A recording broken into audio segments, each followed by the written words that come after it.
Olá, alunos, sou a professora Jânia, professora de Biologia.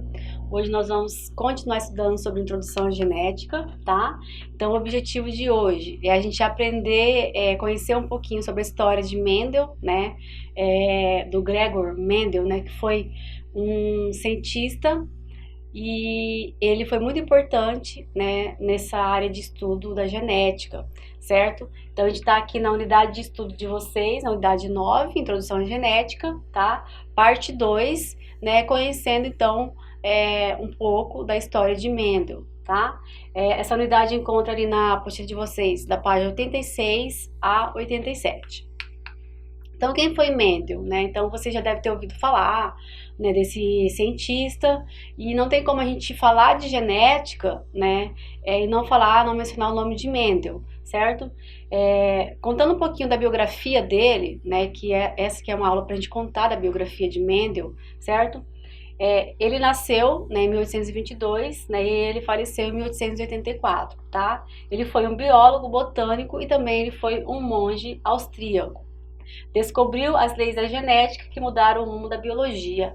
Então, se a gente aprendeu naquela aula anterior, né, que foi a aula parte 1 de introdução à genética, a gente aprendeu sobre hereditariedade, né, sobre os alelos, sobre os genes. Se existe aquilo ali, foi porque Mendel foi o primeiro a analisar, a investigar, tá?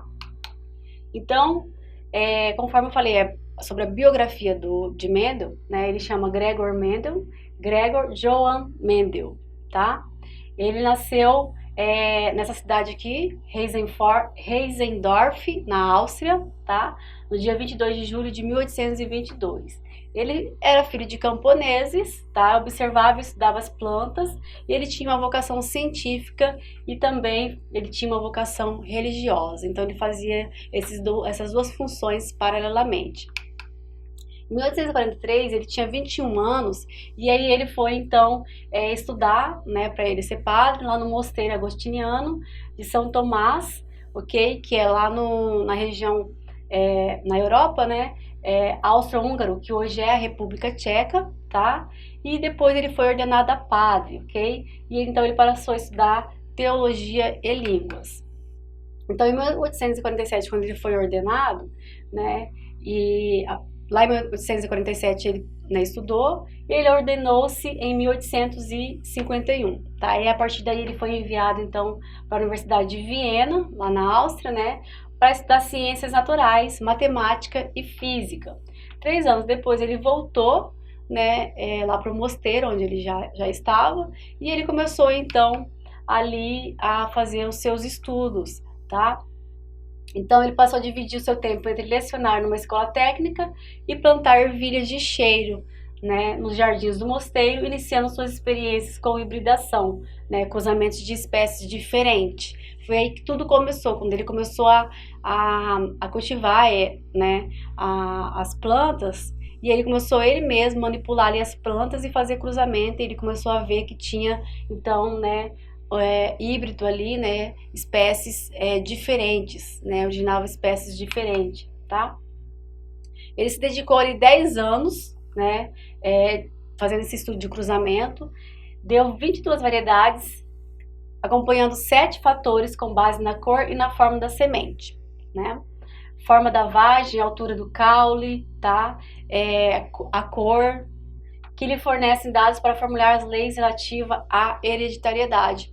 Né? Então, por meio disso aqui, dessas observações, né, ele constatou, então, né, que dos ancestrais, né, os parentais, né, poderia, então, transmitir as suas características genéticas, né, para a sua geração. Né? Então, foi aqui que ele começou a nomear, né, os parentais, né, F1, F2, né, então são aquela geração, né, os filhos, né, que gerou então as características, né, provenientes dos parentais.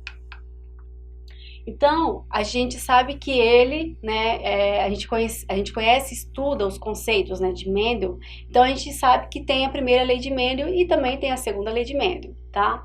Então, o que que vem a ser a primeira lei de Mendel? Nas outras aulas a gente vai aprender também, separadamente, primeira lei de Mendel, né, da segunda lei de Mendel, a gente vai entender, tá, os estudos, né, que ele fez, que ele observou, tá? Então, na primeira lei de Mendel, ela chama de lei de monohibridismo, né? Então, tinha aqui uma única característica, né, conforme os cruzamentos que ele fazia, tá? Foi resultado de uma série de cruzamentos com as ervilhas durante gerações, tá? Sucessivas gerações, mediante a observação do predomínio da cor, né? Tinha cor verde e cor amarela, que lhe permitiu formular que existe nos híbridos uma característica dominante e uma recessiva, porque ora aparecia ervilha amarela e ora aparecia ervilhas verdes, né? E aparecia também as amarelas junto com as verdes, né? Então aqui a gente tem então, né, essa lei conhecida como lei do monohibridismo. Cada caráter, né, com esse estudo, então identificou que cada caráter é condicionado por um par de fatores, né, pelos genes alelos, né, que nós já vimos lá. No caso aqui, né, era por letras, né, V, pela letra V, né, Vzão, Vzão, Vzão, Vzinho, Vzinho, Vzinho. Tá? Então, esses eram os alelos, né, que eram, então, estudados. Tá? Então, cada caráter é condicionado por um par de fatores, né, genes alelos, que separam na formação dos gametas. Então, aqueles alelos ali, né, o pai tinha, né, o Azão, o Azinho, e ali eles eram então separados, né, ali nos gametas, e aí no momento da reprodução eles na verdade se encontravam ali, né, e formavam então o alelo, né, o gene que expressa, né, no seu filho, tá? No caso aqui F1, tá? Anteriormente, a lei da segregação de fatores, tá? A gente denominava, né, lei da segregação de fatores, né, que na verdade são genes separados na hora da formação dos gametas. Então, no estudo de Mendel, anteriormente, se chamava, tá, esse conceito aqui, de lei da segregação de fatores, né? Segregação significa separar, né? Então, o que traz de separação aqui, né, de genes aqui? A gente vai lembrar, então, das divisões celulares, né, por exemplo, de meiose, certo? Então, anteriormente, né, chamava de lei da segregação de fatores, genes separados na hora da formação dos gametas, tá? E aí, então, no momento que ocorria a reprodução, esses genes eram, então, expressados ali nos seus descendentes. E a segunda lei de Mendel, tá? A segunda lei de Mendel é chamada de lei da recombinação ou da segregação independente, tá? Foi formulada com base na premissa segundo a qual a herança da cor é independente da herança da superfície da semente.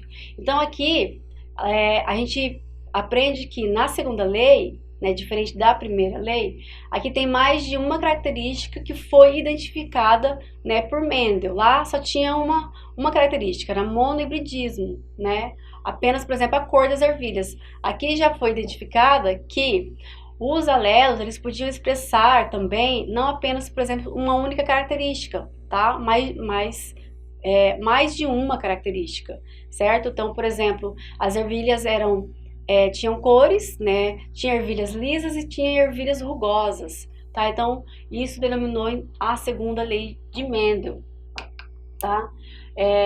Ou seja, num cruzamento em que estejam envolvidos dois ou mais caracteres, né? Ou mais caracteres ou características, né? No caso, ervilha lisa, ervilha rugosa, tá? Os fatores que determinam cada um deles se separam de forma independente durante a formação dos gametas e se recombinam ao acaso, tá? Se recombinar ao acaso, né? Para formar todas as recombinações possíveis. Então, no momento de transmitir essa informação, essa transferência, essa hereditariedade para sua geração, né?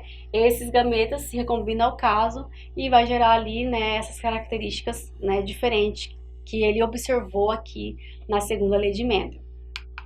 tá? Os trabalhos de Mendel, né, na época que ele estava executando ali a sua ciência, não era reconhecido, né? Não foi reconhecido, na verdade, né? Então, os trabalhos dele sobre, por exemplo, a hereditariedade projetaram nova luz nas leis da herança, não tiveram repercussão no meio científico na época, tá? Sem estímulo para continuar e sobrecarregado, ele acabou então, né, se dedicando mais aos deveres administrativos do mosteiro, né? Em 1868 ele abandonou por completo o trabalho científico, tá? A sua obra, né, seus estudos, né, porque ele também escreveu, né, livros, tá? A sua obra permaneceu ignorada até o século XX, quando alguns botânicos, em pesquisas independentes, chegaram a resultados semelhantes e resgataram as leis de Mendel. Então, quando esses estudiosos eles começaram a observar as mesmas coisas que Mendel já tinha observado, já estava escrito, né, eles foram então resgatar, né, essa patente de Mendel, né, e então eles começaram a propagar, né, que realmente eram descobertas de Mendel. Tá? Então aqui a gente tem as obras de Mendel, né? Temos aqui Experiências sobre híbridos das plantas, de 1865, alguns híbridos do hieráceo, obtidos por fecundação artificial, de 1869. Então essas aqui são as obras, né, que foi deixadas por Mendel, né, que ele escreveu, tá? A gente sabe, né, pelo histórico, né, que ele morreu em 6 de janeiro de 1884, né, de uma doença renal crônica, tá? E a gente sabe que ele foi um homem à frente do seu tempo, mais ignorado durante toda a sua vida, né? Então ele estava à frente do tempo, descobrindo coisas, né, que aos olhos de muitos, né, era um pouco impossível, mas a gente sabe que Mendel foi muito reconhecido, né, pelos outros pesquisadores, né, os seus sucessores, certo? Então tem essa estátua, né, em homenagem a ele, na cidade de Berno, tá?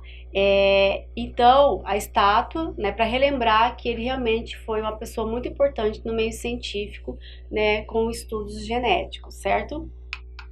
Então, eu finalizo a minha aula com vocês, né? A gente aprendeu hoje sobre a história, sobre a biografia de Mendel. Espero que vocês dêem uma revisada no conteúdo. Se vocês quiserem saber um pouquinho mais da história de Mendel, vocês podem pesquisar também, tá?